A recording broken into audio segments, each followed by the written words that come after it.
आज हम exam time use होने वाले स्टडी की 6 टिप्स देखेंगे, जिन्हें अगर हम यूज करें तो हम कॉम्पिटिटिव एग्ज़ाम क्लियर करने में चांसेस को ऑलमोस्ट डबल कर सकते हैं। इसमें सबसे पहला टिप्स आता है, सिर्फ एग्ज़ाम पॉइंट ऑफ व्यू से पढ़ें। ये स्ट्रेटेजी कहती है कि जब हम पढ़ रहे हो तब हमें सिर्फ अपने एग्ज़ाम के लिए ही पढ़ना है, यानी एक्स्ट्रा चीज़ें बिल्कुल नहीं करनी है। कोई भी चीज़ जो आप पढ़ रहे हो अगर उसके एग्ज़ाम में आने के चांसेस कम है तो वह एक बहुत बड़ा टाइम वेस्टर है और हमारे एग्ज़ाम क्लियर होने की प्रोबेबिलिटी बहुत कम कर देगा। अब सवाल ये आता है कि हमें कैसे पता चलेगा कि सिलेबस का कौन सा पोर्शन ज़्यादा इंपॉर्टेंट है। तो इसके लिए 3 इफेक्टिव मेथड हैं। पहला, लास्ट ईयर पेपर। पहला, हर टॉपिक ख़त्म करने के बाद उस टॉपिक के लास्ट ईयर के क्वेश्चन ज़रूर करें। इससे आपको ये पता चलेगा कि उस टॉपिक से कितने क्वेश्चन आते हैं और एग्ज़ाम पॉइंट ऑफ व्यू से आपको उस टॉपिक में कितना इफोर्ट देना है। दूसरा, उन लोगों से बात करें या उन टॉपर्स की इंटरव्यू पढ़ें जो एग्ज़ाम क्लियर कर चुके हैं, क्योंकि इन लोगों के पास एक्सपीरियंस है कि कौन सा टॉपिक इंपॉर्टेंट है। तो हमें सिर्फ अपनी गलतियों से नहीं सीखना है बल्कि और की गलतियों से भी सीखना है, इसलिए हम भी इन्हीं टॉपिक्स पर ज़्यादा फोकस करेंगे। थर्ड है कि कोशिश करें हम वही बुक से यूज करें जो मैक्सिमम टॉपर्स ने उस बुक को एग्ज़ाम के टाइम पढ़ी थी। अगर हम ये 3 चीज़ें करते हैं तो हमें भी क्लियरिटी आ जाएगी कि एग्ज़ाम पॉइंट ऑफ व्यू से क्या इंपॉर्टेंट है। इससे हम अपना आधा टाइम सेव कर सकते हैं और ज़्यादा प्रोडक्टिव बन सकते हैं। दूसरा टिप्स, मूड ठीक हो या ना हो तब भी पढ़ें। हमें ये श्योर करना है कि जब हमें पढ़ना है तो फिर पढ़ना ही है, फिर चाहे हमारा मूड कैसा भी हो, क्योंकि 90% टाइम हमारा मूड हमें स्टडी करने के लिए मना ही करेगा। इसलिए जब हमारा पढ़ने के लिए मूड ना हो तो हम पोमोडोरो टेक्निक का यूज कर सकते हैं। जब हम 25 मिनट तक पढ़ लेते हैं तब मैक्सिमम केसेस में हमारा स्टेट ऑफ माइंड चेंज हो चुका होता है और एक मोमेंटम बन चुका होता है और फिर उसके बाद 50-50 मिनट के या फिर अपनी कैपेसिटी के अकॉर्डिंग ज़्यादा सेशन के अकॉर्डिंग पढ़ाई में इन्वेस्ट कर सकते हैं। तीसरा टिप्स, शिकायत करना बंद करो और काम करना शुरू करो। हमेशा मैक्सिमम स्टूडेंट कंप्लेन करते रहते हैं कि मेरे पास घर में जगह नहीं है, लाइब्रेरी में जाने के पैसे नहीं है, कोचिंग के पैसे नहीं है, और हो सकता है शायद एक्चुअल में हमें वो प्रिविलेज न मिली हो। लेकिन रियलिटी ये है कि दुनिया को इसकी परवाह नहीं है।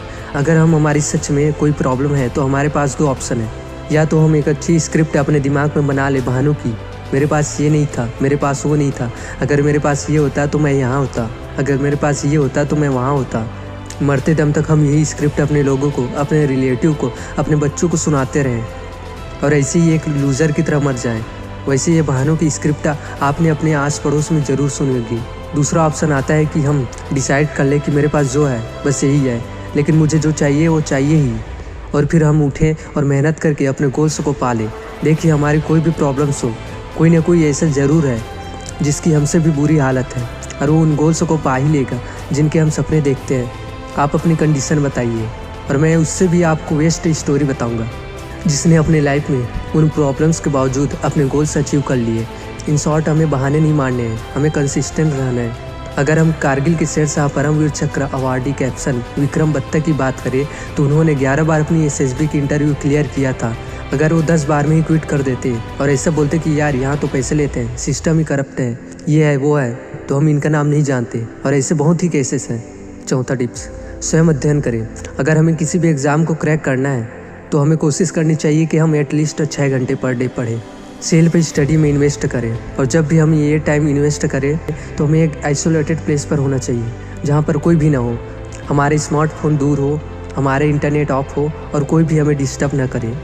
इसके लिए कल न्यूपोर्ट की बुक डीप वर्क में 4 मेथड दिए गए हैं, जिसमें सबसे पहला आता है मोनास्टिक अप्रोच। इस अप्रोच में जब तक हमारे एग्ज़ाम क्लियर नहीं हो जाते हम एक मोंक की तरह, एक तपस्वी की तरह सबसे दूर रहते हैं और सिर्फ अपने गोल्स पर फोकस करते हैं। दूसरा, बिमोडल अप्रोच, जिसमें हम थोड़े दिनों के लिए किसी जगह पर जाते हैं, हमारा सेल फोन ऑफ होता है, कोई डिस्टर्बेंस नहीं होती और उस जगह थोड़े दिन फोकस करके वापस थोड़े दिनों के लिए नॉर्मल लाइफ में आ जाते हैं और दोबारा उसी जगह पर चले जाते हैं। तीसरा, रिथमिक अप्रोच। इस टेक्निक में हम थोड़े टाइम के लिए हम एक रूम में जाते हैं जो कि बिल्कुल डिस्टर्बेंस फ्री है, वहाँ पर थोड़ी हॉर्स पढ़ते हैं और वापस फिर अपने नॉर्मल लाइफ में आ जाते हैं। चौथा, जर्नलिस्टिक अप्रोच। जिनकी लाइफ एक्स्ट्रीमली बिजी है, जैसे कि अगर किसी की जॉब है, वो इस टेक्निक को यूज़ कर सकता है। जब भी आपको फ्री टाइम मिलता है आप डीप वर्क करने लग जाते हैं, चाहे फिर आपको सिर्फ 15 मिनट ही फ्री क्यों ना मिला हो। इतने छोटे टाइम के लिए भी आप अपना मोबाइल बंद करके पूरे फोकस तरीके से अपना सिलेबस खत्म कर सकते हैं। टिप नंबर 5, पढ़ाई का सबसे अच्छा तरीका। कल न्यूपोर्ट बोलते हैं कि बहुत ही कम ऐसी स्टडी टेक्निक्स हैं जो कि बेस्ट हैं। इनमें से एक बेस्ट मेथड है एक्टिव रिकॉल का। हम में से कई लोग इसे फिनमैन टेक्निक भी बोलते हैं।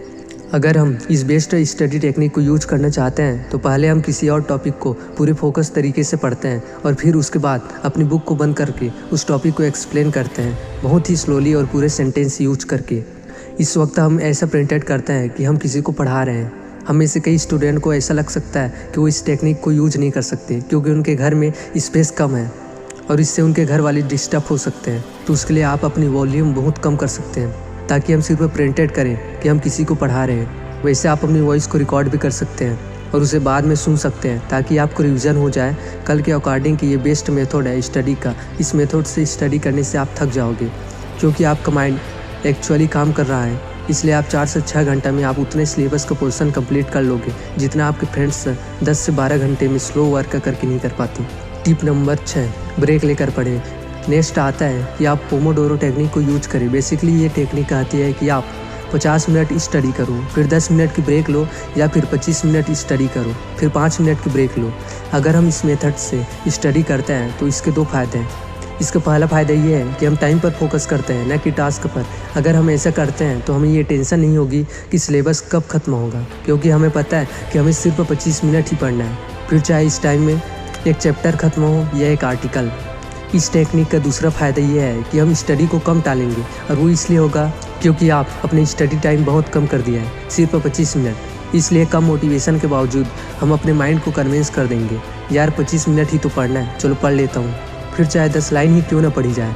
और जब हम 25 मिनट का सेशन दे देते हैं ना, तो हमारा एक मोमेंटम बिल्ड हो जाता है और थोड़ा कॉन्फिडेंस भी आ जाता है, और फिर आप ऐसे 25 और 50 मिनट के काफ़ी सेशन दे सकते हो। अब हम में से कई सारे स्टूडेंट इस टेक्निक को इतना ज़्यादा सीरियसली ले लेते हैं कि उन्हें लगता है कि उन्हें एग्जैक्टली 25 मिनट ही पढ़ना है और एग्जैक्टली 5 मिनट ही ब्रेक लेनी है। और ऐसा बिल्कुल नहीं है। बस इस कॉन्सेप्ट को समझिए कि हम इसे यूज क्यों कर रहे हैं, और अपने कंफर्ट के अकॉर्डिंग टाइमिंग को थोड़ा ऊपर नीचे कर लीजिए। अगर हम ब्रेक की बात करें तो हम ब्रेक में कुछ भी कर सकते हैं, बस गोल से ये है कि हमारा माइंड रिलैक्स होना चाहिए। वैसे मैं आपको रिकमेंड करूंगा कि आप इस टाइम में 5 से 6 डीप ब्रेथ लें और थोड़ा सा रूम में ही वॉक कर लें। दोस्तों, उम्मीद करता हूँ कि ये 6 टिप्स अच्छी लगी होंगी और एग्ज़ाम में इससे काफ़ी मदद होगी। जय हिंद, जय भारत।